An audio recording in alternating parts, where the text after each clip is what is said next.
Have you ever noticed how people laugh when you talk about positive thinking? They call it delusion, denial, or foolish hope.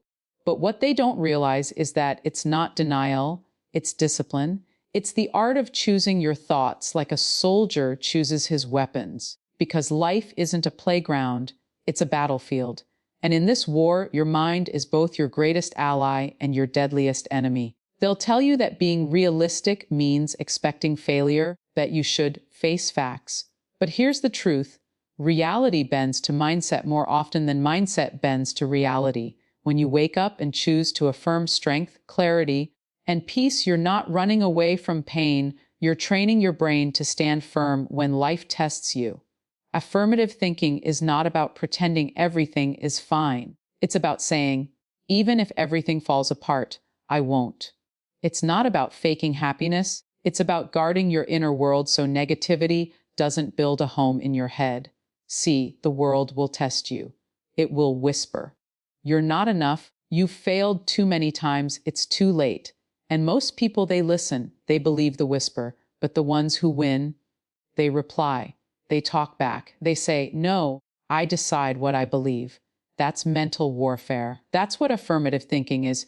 Choosing your words like bullets, aiming them toward your own fear. The mind doesn't follow logic. It follows repetition. If you feed it defeat long enough, it becomes your truth.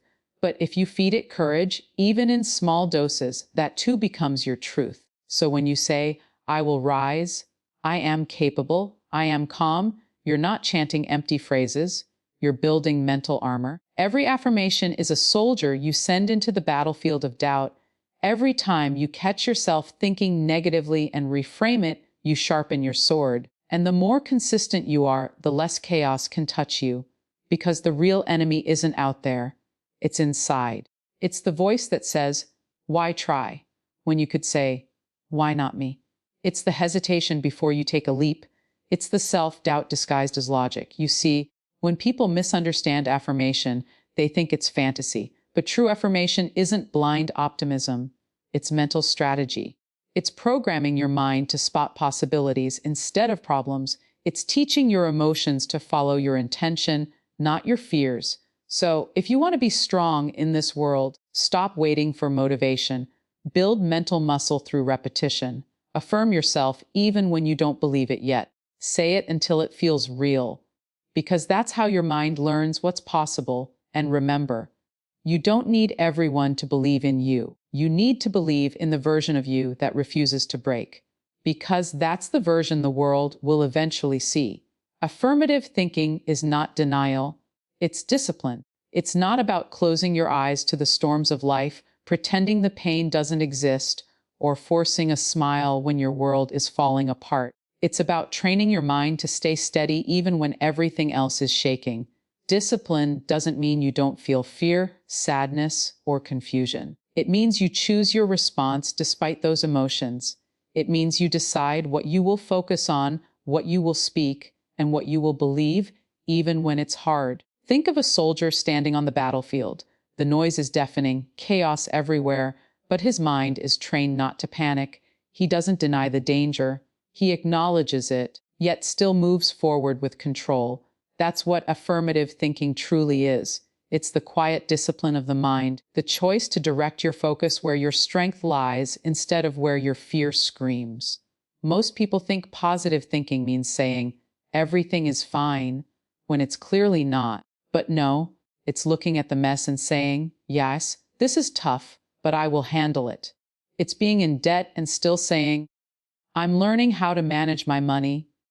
It's being rejected and still believing, I'm worth another chance.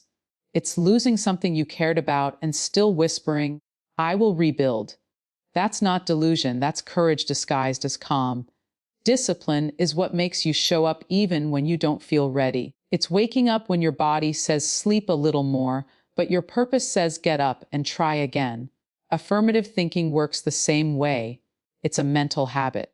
When your mind starts to wander toward doubt, you pull it back. When you catch yourself saying, I can't, you stop and rephrase it to, I'll find a way.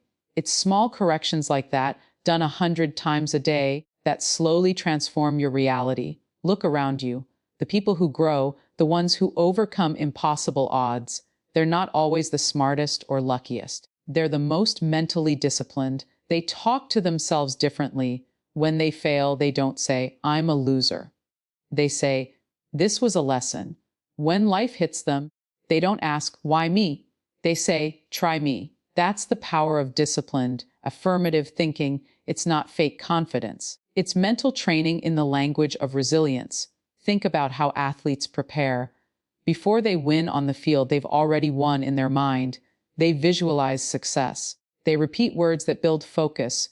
They affirm strength before they even see it. They don't deny the difficulty. They just refuse to give energy to defeat. In daily life, you can do the same. When your mind says, "I'm tired of trying," you gently reply, "But I'm closer than I was yesterday." When your work feels unnoticed, you remind yourself, "My time will come if I stay consistent." Affirmative thinking is about mastering that conversation between your doubt and your drive. You can't control every situation, but you can control your interpretation of it. You can't always silence negative voices, but you can choose which one to believe.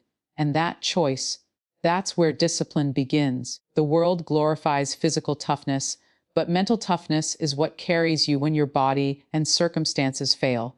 It's what keeps you calm in arguments, hopeful in setbacks, and patient in uncertainty. It's the inner discipline to not let emotions dictate your direction. When your mind starts to spiral into, "Everything is going wrong," you stop and say, "Something good can still come from this." It sounds small, but it's a powerful shift. Maybe you faced people who laughed at your dreams, who told you to be realistic. Maybe you've had moments when you felt like giving up because no one saw your effort. In those moments, affirmative thinking becomes your weapon. It's the self-talk that reminds you you're not done yet. It's looking in the mirror when you're at your lowest and saying, "I will rise again." It's holding on to faith in yourself when the world gives you no reason to. Discipline isn't loud. It doesn't announce itself. It happens in silence, in those small, unseen battles where you choose not to complain, not to give in, not to break down even when you could. It's replying to your fears with patience. It's replacing self-criticism with self-compassion. It's catching that one thought that says, "I can't," and replacing it with, "I'll try again." Affirmative thinking is a daily workout of the mind. Just like your body grows stronger with consistent effort, your thoughts grow sharper and more peaceful with repeated intention. You don't have to get it right every time. You just have to return to it. That's what makes it discipline, not denial. Some days you'll feel strong, and others you'll feel like you're slipping. But even then, remind yourself, progress isn't always visible. Sometimes discipline looks like staying kind when you're angry, staying calm when you're anxious, staying focused when you're distracted. It's those invisible victories that shape your mental strength. So next time life challenges you, don't escape from reality. Face it with awareness and command your thoughts with authority. Because when you discipline your mind to think affirmatively, you stop reacting and start creating. You stop waiting for peace and start choosing it. And that choice, repeated over time, becomes your power. Your thoughts shape your emotional reality more than external events do. The world outside can throw storms, but it's your interpretation of them that decides whether you drown or dance in the rain. Life is not what happens to you, it's what happens inside you when life happens. Two people can go through the same chaos, but one breaks while the other grows. The difference isn't in the situation, it's in the story they tell themselves about it. Think about this. Someone cuts you off in traffic. One person explodes in anger, heart racing, day ruined. Another person takes a breath, shrugs, and moves on. Same event, two realities. What changed? Not the traffic, not the driver, only the thought that followed. One thought said, "Oh, dare they?" The other said, "Who's not worth my peace?" That's how powerful your mind is. It can turn small moments into monsters or let them disappear like dust. Your emotions don't appear out of nowhere. They are born from your thoughts. Every feeling you experience is a reflection of how you've chosen to interpret what's happening. The mind is like a lens. If it's scratched with negativity, even sunlight looks dark. But if you clean it with awareness and perspective, even a cloudy day has beauty. You've met people who have very little, yet they radiate peace, and others who seem to have everything, yet complain endlessly. That's because peace, joy, and confidence are not rewards from the outside world. They are constructions of the inner one. What you feed your mind with. Focus on lack, and life feels empty. Focus on gratitude, and suddenly, even the smallest thing feels abundant. Imagine you're walking through a storm, drenched and cold, and someone tells you, the sun will shine again. If your thoughts are dark, you'll scoff, easy for you to say. But if your thoughts are disciplined, you'll nod and whisper, yes, and when it does, I'll be stronger. The same words, the same moment, but your inner dialogue changes the emotional temperature of your reality. The truth is, most of our pain doesn't come from what happens, it comes from how long we replay it. The argument ended hours ago, but your mind keeps replaying every word. The mistake happened last week, but you relive it every morning. The betrayal is past, but your thoughts keep feeding the wound. It's like you keep picking a scab and wondering why it won't heal. Your emotions will follow whatever story your mind keeps telling. If you tell yourself you're a victim, you'll feel powerless. If you tell yourself you're learning, you'll feel determined. You can't always stop negative events, but you can stop negative interpretation. When you lose something, instead of thinking, why me? Try asking, what is this teaching me? That one shift in thinking turns chaos into clarity. It turns pain into purpose. It doesn't mean you ignore what hurts. It means you control what it becomes. Think about people who rise from failure. Their success didn't come because life suddenly became easier. It came because they mastered how to think when everything went wrong. They didn't say, this is the end. They said, this is the beginning of something new. Their outer world was falling apart, but their inner world stayed steady, and that steadiness is what pulled them through. Every time you think, you are painting the mood of your mind. You can paint it dark with resentment or bright with perspective. Your thoughts are the brush, and your emotions are the colors that follow. If you keep saying, I'm stuck, your emotions will build a cage. If you start saying, I'm evolving, your emotions will build wings. The difference isn't in your situation, it's in your sentence. Daily life keeps testing this truth. You might wake up to bad news, an unexpected bill, or criticism from someone you trusted. Your first instinct is to react, to get angry, sad, or hopeless. But if you pause and breathe, you realize the emotion hasn't fully formed yet. It's waiting for the thought. The moment you say, I can handle this, your emotional energy shifts. It's not denial, it's direction. You're directing your energy where it can serve you instead of destroy you. The people who live with peace aren't those with perfect lives. They're the ones who've learned to filter their thoughts. They don't allow their mind to spiral into worst-case scenarios. They remind themselves, this too shall pass. They understand that their perception controls their peace, and because they think better, they feel better. Look at how your own day changes with your mindset. Wake up saying, I'm tired, and the day drags. Wake up saying, let's begin, and somehow you find energy you didn't know you had. The sun, the sky, the hours, all the same. What changed was your mental filter. That's how subtle yet powerful thought energy is. You've seen people stuck in the same job, the same relationship, the same pain, not because they can't move, but because they keep thinking the same way. Their mind built a wall, not reality. But the moment they change the thought, maybe I can, maybe I deserve better, maybe this isn't the end, doors start to appear where there were none before. The world mirrors the tone of your thoughts. Speak to yourself in defeat, and you'll walk like you've lost.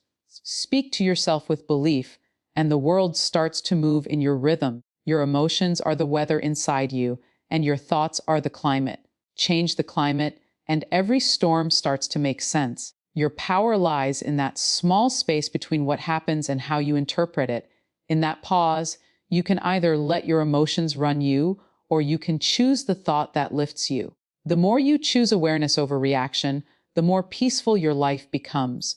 Because no event, no person, and no failure has the power to define you, unless your thoughts agree to it. Affirmations are mental training, not wishful thinking. They are not magic spells or empty chants meant to make the universe do your work. They are repetitions of power designed to reshape the way your mind reacts to life. Every affirmation is like a weight lifted in the gym of your mind. And just like physical training, the results don't appear overnight. They come through consistency, repetition, and resistance. The first time you say, "I am strong," your mind laughs. The fifth time, it questions. The 50th time, it starts to believe. And when it believes, your emotions begin to follow. Think of a boxer in training. Every punch he throws in the air is not meant to win a fight. It's meant to prepare him for the moment the fight begins. Affirmations do the same thing for your mind. You repeat them not because the world is easy, but because you're preparing for when it isn't. When failure comes, when fear whispers, when life hits harder than expected, your mind remembers the words you've trained it with. I can handle this. I've been here before. I will not break. And in that moment, those words stop being lines. They become armor. People misunderstand affirmations because they expect instant transformation. They think saying, "I am confident," once will erase years of insecurity. But it doesn't work that way. It's like trying to get fit by doing one push up. Your thoughts are muscles. If you've spent years training them to be weak, anxious, or doubtful, it will take time to build new strength. And that's what affirmations are. Repetition under pressure until belief becomes reflex. Your mind believes what it hears the most. If all day you say to yourself, "I can't," "I'm not good enough," "nothing works out for me," your brain builds neural paths that confirm that story. It starts filtering reality to match your words. That's why people who constantly talk about problems always find more of them. Their mind is trained to seek proof of defeat. But when you deliberately feed your mind a new narrative, "I'm capable," "things are shifting in my favor," "I'm learning every day," your mind begins to rewire itself to spot possibilities instead of problems. You might not notice it at first, but slowly situations that used to paralyze you start to feel manageable. Criticism that used to break you starts to sound like feedback. Failure that used to end you starts to feel like training. And it all began with the daily discipline of how you spoke to yourself. Look at any high performer, athletes, entrepreneurs, artists. They use affirmations constantly, even if they don't call them that. An athlete doesn't walk into a game saying, "I might lose." They say, "I've got this." A speaker doesn't walk on stage saying, "I'm terrified." They say, "I'm ready." It's not arrogance, it's mental conditioning. Because they know that the mind will follow the story it's fed. And once the mind follows, the body and emotions obey. Imagine a student who keeps saying, "I'm bad at math." Every time they face a problem, their brain shuts down before it even tries. But if that same student begins to say, "I'm improving," something shifts. They start to engage, they stay longer with the problem. And eventually, their performance changes. Not because the affirmation magically made them smarter, but because it reprogrammed their response to effort. That's the science of affirmation. It changes the internal conversation, which changes behavior, which changes results. Affirmations also train you to stay calm in chaos. When the world outside is loud with doubt, your inner dialogue becomes your safe space. It reminds you who you are when everything else tries to convince you otherwise. When you repeat, "I am grounded," "I am focused," "I am enough," those words sink into your subconscious, becoming your natural reaction to stress. Instead of spiraling, you stabilize. Instead of breaking, you breathe. But the key is authenticity. Affirmations aren't about pretending everything is perfect. They're about reminding yourself that you can handle imperfection. Saying, "I am confident," doesn't mean you never feel fear. It means you're choosing not to surrender to it. Saying, "I am in control," doesn't mean you control every event. It means you control your attitude toward them. Affirmations are a declaration of responsibility, not fantasy. Think of your thoughts as seeds. An affirmation is planting a new one every day. The soil is your mind. If you water it with consistency and protect it from weeds of negativity, it will grow. But if you plant once and then abandon it, nothing happens. The process demands patience. You don't say, "I am worthy," once and instantly feel healed. But the more you say it, the more your nervous system starts to relax, the more your choices begin to reflect your worth, and the more your environment starts to mirror that change. There will be days when it feels useless, when your affirmations sound hollow and your old habits scream louder. But that's exactly when the training is working. It's like muscle fatigue after a long workout. It hurts because you're building strength. Every time you repeat your affirmations during doubt, you're reinforcing a new identity. And one day, without realizing it, you respond to challenges differently. What used to trigger anxiety now triggers calm.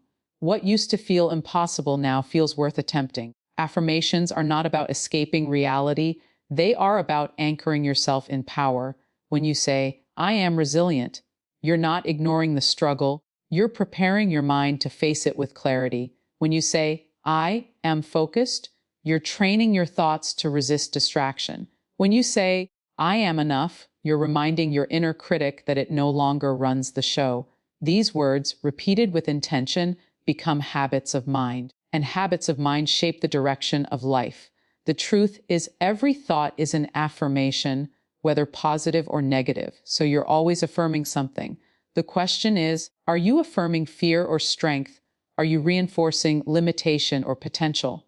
When you realize that every sentence you say about yourself becomes a command to your subconscious, you start to speak more carefully. You start to replace, I can't, with I'll find out how. You stop saying, I'm unlucky, and start saying, my time will come. You stop waiting for proof and start becoming the proof. Affirmations are not about hoping for change. They are the discipline of creating it, one thought at a time. The real battle is not in the world, but in your response to it.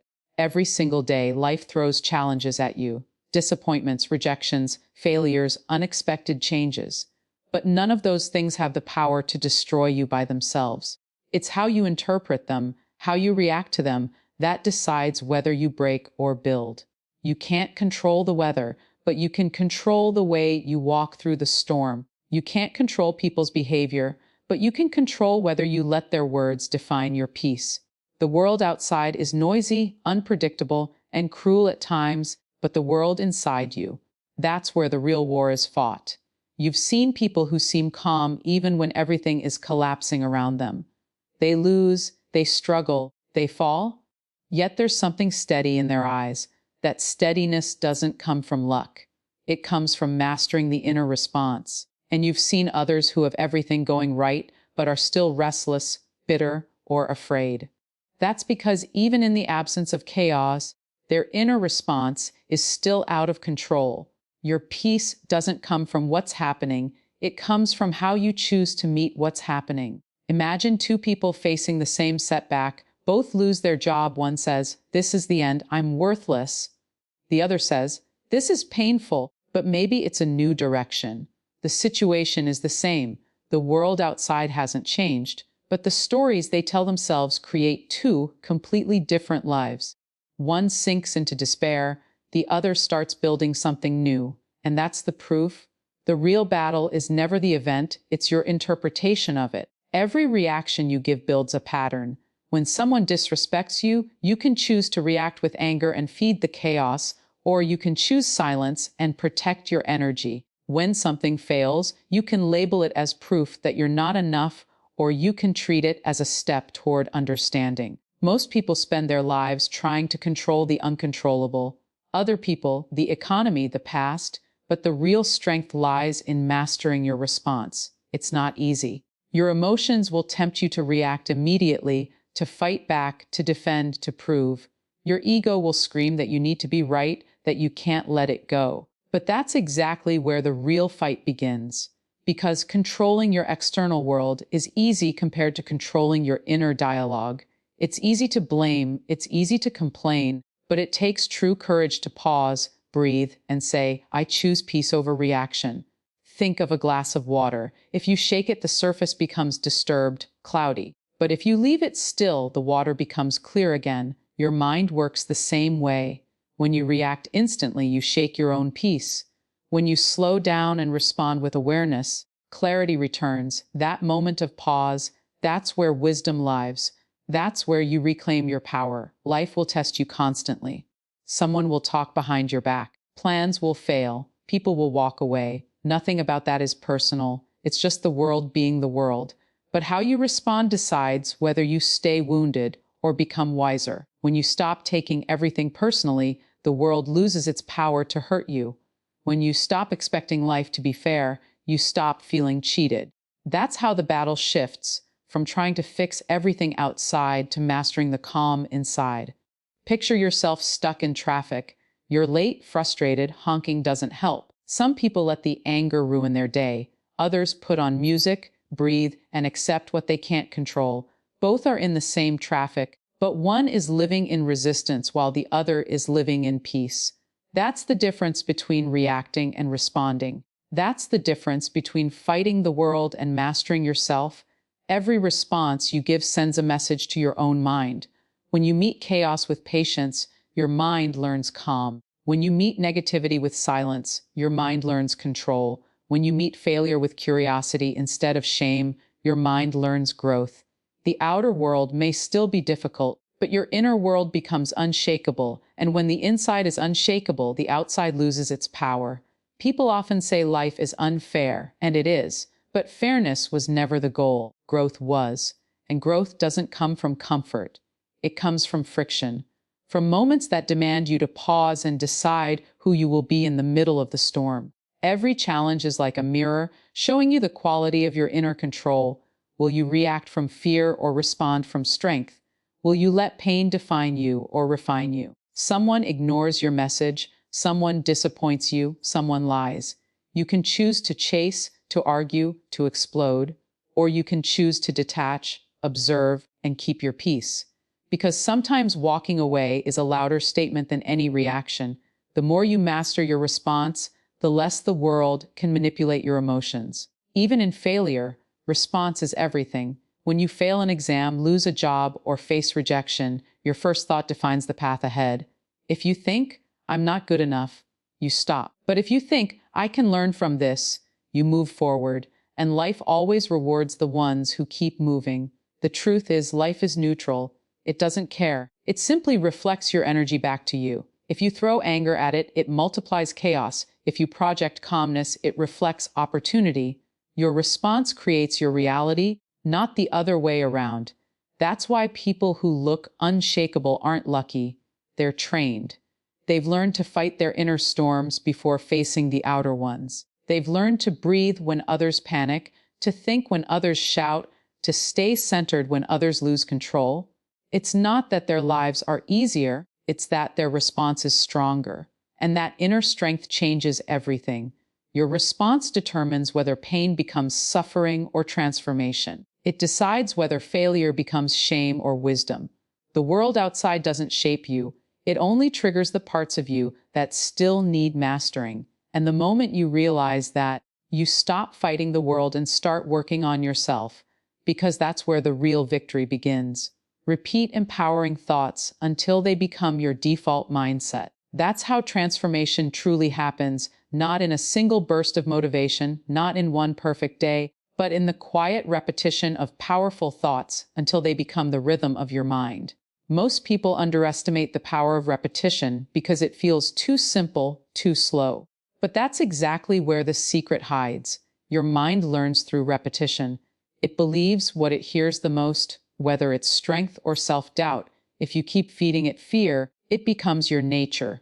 If you keep feeding it power, that becomes your nature too. Every thought you think plants a seed. One seed won't change a garden, but plant the same kind of seed every single day, and soon the landscape changes. Your mind is that garden. It doesn't bloom overnight, but it remembers every word you've spoken to yourself. So when you start saying, I can, I will, I am capable, those words begin to sink deeper. At first they feel strange, even fake, but over time they start to sound natural. One day you realize you didn't have to remind yourself to believe.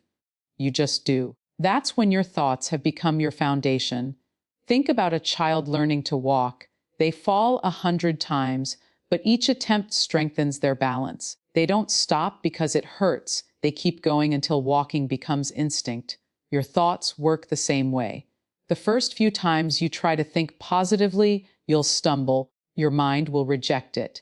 It will whisper, this isn't true, you've failed before. But if you keep repeating empowering thoughts, not just once, but daily, something shifts. What once felt impossible becomes automatic. Look around in your life. You've already repeated disempowering thoughts for years. I'm not good enough. I always fail. Nothing ever works for me. And they've become your truth, not because they were real, but because they were rehearsed. The mind doesn't care whether a thought is true or false. It only cares about frequency. The more it hears something, the more it accepts it. That's why you must become deliberate with what you feed it. If you can repeat fear, you can repeat faith. If you can repeat doubt, you can repeat strength. Imagine you're standing in front of a mirror every morning. You have two choices: to repeat your limitations or to repeat your potential. One day you might wake up tired, disappointed, unsure of yourself. That's when repetition becomes sacred. You say it anyway. I'm capable. I'm learning. I'm improving. You might not feel it, but you speak it because you understand that thoughts shape feelings, not the other way around. Feelings follow the pattern that thoughts create. Discipline lives in repetition, not in grand gestures, but in the tiny choices made every day. Just like brushing your teeth or exercising, training your thoughts is hygiene for the mind. If you don't do it, negativity builds up like plaque. Repeating empowering thoughts cleanses your inner dialogue. It rewires the paths that once led to fear and turns them into highways of confidence. Think about someone learning a new language. At first, the words feel awkward, foreign, forced. But after enough repetition, they start to flow naturally. Affirmations and empowering thoughts are a new language, the language of strength, peace, and growth. At first, it feels unnatural because your mind is used to criticism. But repeat it long enough, and soon your mind starts to speak hope without hesitation. You'll notice it in the small moments first. When something goes wrong, your old self would panic. But now you take a breath and say, I'll handle it.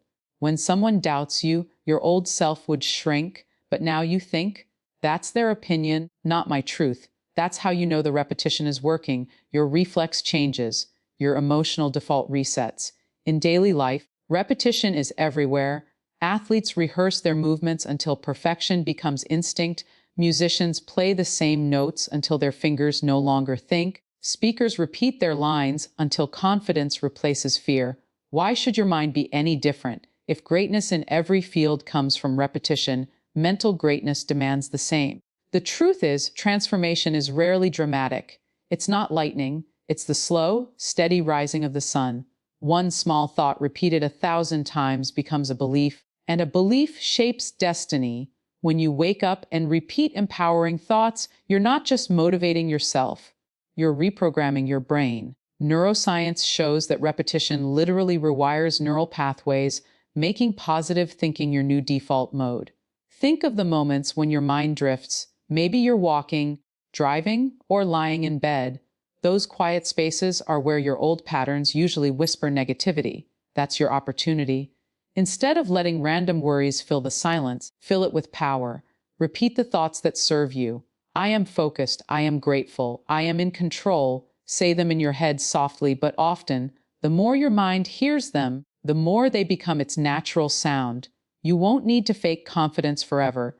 At some point, the repetition will turn belief into reality. You'll stop saying, I am strong, to convince yourself, and start saying it because it's simply who you are. It becomes your identity. That's the beauty of repetition. It turns effort into instinct. Think of how many times the world has tried to define you. People's words, your mistakes, your failures. They all planted seeds too.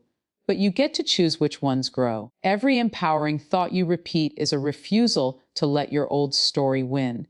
It's your declaration that you are no longer who you were, but who you decide to become.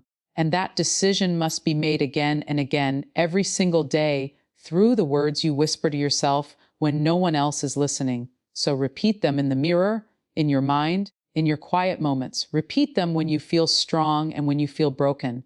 Because every repetition is a signal to your brain that says, this is who I am now. It's not magic, it's mastery, the kind that happens quietly, persistently, until your default mindset becomes strength, calm, and belief in your own power. And one day you'll look back and realize that the battle was never between you and the world, it was between you and the voice inside your head, the one that told you you're not enough, Not ready, not capable. You'll smile because you'll know you've silenced that voice, not by fighting it, but by outgrowing it. You replaced its doubt with conviction, its fear with faith, and that's when life begins to open its doors. Not because it suddenly became easier, but because you became stronger, calmer, clearer. You finally understood that everything you were searching for was always inside you, waiting for you to believe in it long enough to bring it to life. Every person who ever made a difference in this world started exactly where you are, uncertain, afraid, unsure of what comes next. But they decided to keep walking. They decided to speak power even when their voice trembled. And that's what separates the dreamers from the doers: persistence, not perfection. Remember this: storms don't last forever, but the strength you build walking through them does. The pain you're avoiding today is the wisdom you'll stand on tomorrow. You have to stop waiting for the perfect time. The perfect moment doesn't exist. What exists is now, messy, raw, imperfect, but real. Take that first step, even if your legs shake. Start even if you're scared. The greatest stories ever told were not written by people who had it all figured out. They were written by people who dared to begin. There's a line between who you are and who you can be, and that line is drawn by courage.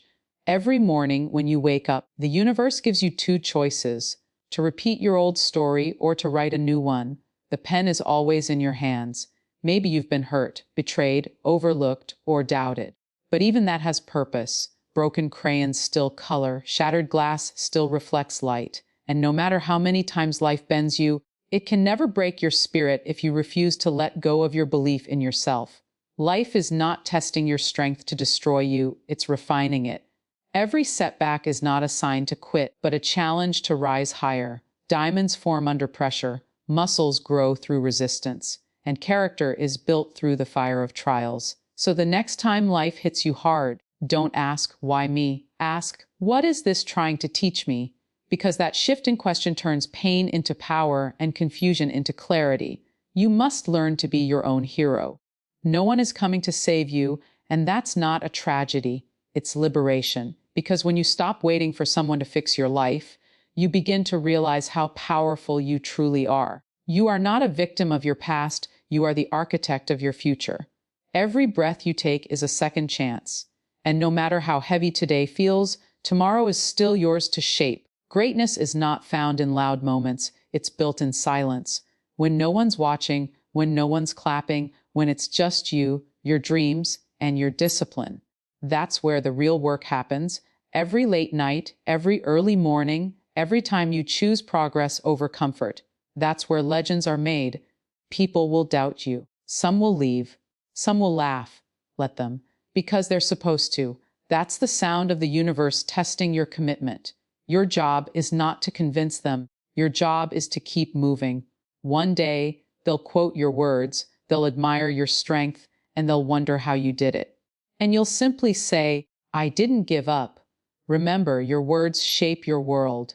Speak what you want to live. Feed your mind with strength, your heart with gratitude, and your life will begin to align with that energy. You are more powerful than you think, more capable than you believe, and closer than you realize. The world doesn't need another copy. It needs your authenticity. It needs your story, your voice, your courage. You are not behind. You are exactly where you need to be to begin your next chapter. So stand tall, breathe deeply, and walk forward with the quiet confidence of someone who has finally realized that everything they've ever needed, courage, peace, purpose, strength, has been inside them all along. Because in the end, it's not about becoming someone new. It's about remembering who you were before the world told you to forget.